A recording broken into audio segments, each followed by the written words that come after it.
that captured the innocence of the 60s for his film, he chose Bobby Vinton's Blue Velvet. She wore blue velvet. With a style he describes as a unique blend of pop and country, Bobby found an enthusiastic audience when he released his first single, Roses Are Red. Roses are red, my love, violets are blue. A string of hits followed, including Mr. Lonely. I'm lonely, I'm Mr. Lonely. Bobby was so popular that between 1962 and 1972, he even outsold Elvis Presley and Frank Sinatra. His 80 albums have sold more than 100 million records. Delilah, I'm naked. I see. But Bobby was looking to diversify his talent, and he turned to acting, where he was cast opposite his idol, John Wayne. Mr. Lane, I hope I don't let you down. Unfortunately, his characters weren't the ones that peacefully rode off into the sunset. In 1975, Bobby found acceptance on the small screen, where he landed his own show. The series lasted 3 years. All of my life, I've been waiting to not there'll be no hesitation. Stanley Robert Vinton was an only child and was coaxed into music at an early age. His mother gave him money to practice the saxophone, and it paid off when he formed his own band while still in high school. Today, Bobby continues to perform in Las Vegas and Atlantic City and is finishing an album with George Burns. Off-screen, he's been married for 30 years and he has 5 children. And as he told our Sandy Newton, the 60s were addicting, and so was performing. You started your very own band when you were just 15 years old. So young. I had a band in high school. I'm playing the instruments. Everybody wants to know me. Everybody wants to meet me. The girls want to talk to me. They're coming up and approaching me, and they gave me $10 besides.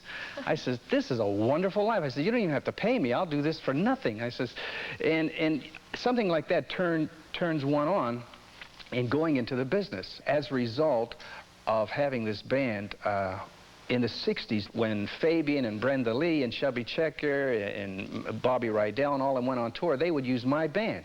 So my band would back up 20 of the big top rock and roll stars of the day. You didn't sing for a while because you didn't think you had a particularly good voice. No, I didn't. You see, musicians are basically shy people. They can play great and they can express themselves through their horns, but you take the horns away from them, and you don't know, well, like, I need my horn to express myself. And I really wasn't that good of a singer, to be honest with you. At the beginning, I had a lot of feeling.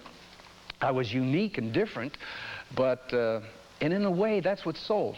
But for 10 years, I had more #1 records than any other male singer. Roses Are Red, of course, is a fabulous, fabulous song. I understand you had a little something to do with it becoming a #1 hit. I would buy a dozen of roses. I would put the Roses Are Red record inside the roses, and I would go to every disc jockey in the Pittsburgh area to play the record. And I see a disc jockey behind the glass window, and I'm standing there with flowers smiling at him, and he's looking at me, and I says, you know, this really is not right. I mean, me smiling at him with flowers, I don't feel comfortable about this. In the meantime, a good-looking girl comes walking down the street with the greatest legs I ever saw. And I says, hold on a minute. I said, you have to do me a favor. I says, I can't help but notice that you're very attractive. Would you do me a favor and take these flowers into that disc jockey behind the glass window? Because with those legs of yours, I believe you could walk in anywhere. So she walked in, and I could see her walking into the to the radio personality, handing him the roses and him smiling, and I saw him looking at her legs. And so he played it one time. And the next thing you know, when we checked the record stores a week later, they were selling, and it got it started.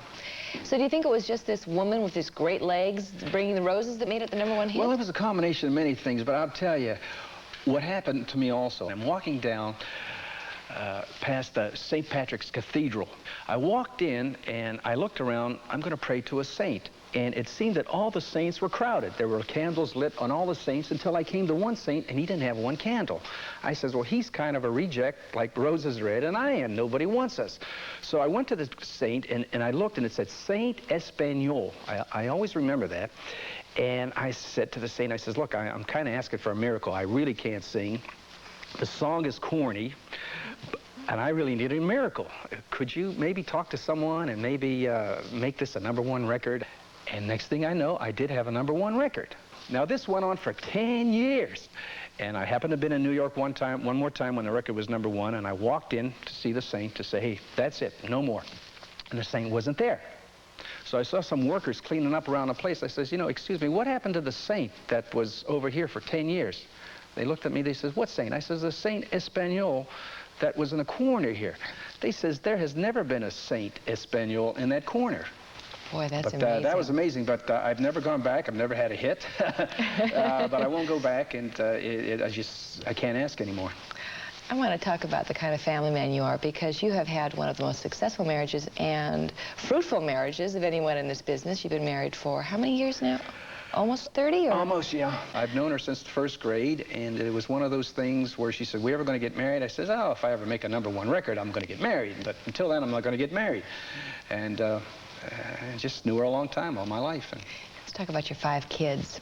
Your son, Robbie, is now embarking on a musical career, and you're kind of surprised. Well, he plays in my group. I mean, when we travel in Las Vegas, Atlantic City, he's playing, but he really feels his music, and he has a very contemporary sound. But being that he's my son, he can't be any good because he's Bobby Vinton's son, you know. And unfortunately, the poor guy is going to have to face the world that way. You've got 1 other son and 3 daughters. Yeah, no music there. Why they don't want to be in the business, you know, I'll never know. I mean, I can't imagine someone not wanting to be a movie star or a singer. I mean, how could you not want to go into the business and do something? And I guess they were around me so long, they just say, hey, we don't want any parts of it. We want to do our own life in our own world. What do you think of music today? The songs, I don't think, are as good today as they were in the 60s. That's why people are still listening to the 60s music. That's why every time you see a movie, they use a song from the 60s. If you're ever wondering why all this is happening, it's because the songs today aren't holding up. In fact, David Lynch, as you know, who did Blue Velvet, he spent a week with me in Las Vegas as he was working on Blue Velvet. And I said, David, why are you spending so much time with me? He says, because you were able to capture a mood on your records in the 60s that really expressed the 60s. It was a simplicity, it was a naiveness, it was an honesty, whatever it is. You could capture this mood for 3 minutes and it stayed with you. He says, I would like to capture this mood on film, and on Blue Velvet, I'm going to shock people because I'm going to go from a perverted subject matter to a Bobby Vinton song, which the contrast is going to be shocking. Is there something that you're proudest of? Just proud of myself that I was been able to have peace of mind and control myself in a business that can really bring you down if you let it. I've always been a positive thinker, and I think if we all would think a little bit more positive with our lives and quit dwelling on the things that went wrong and be grateful for the things that went well.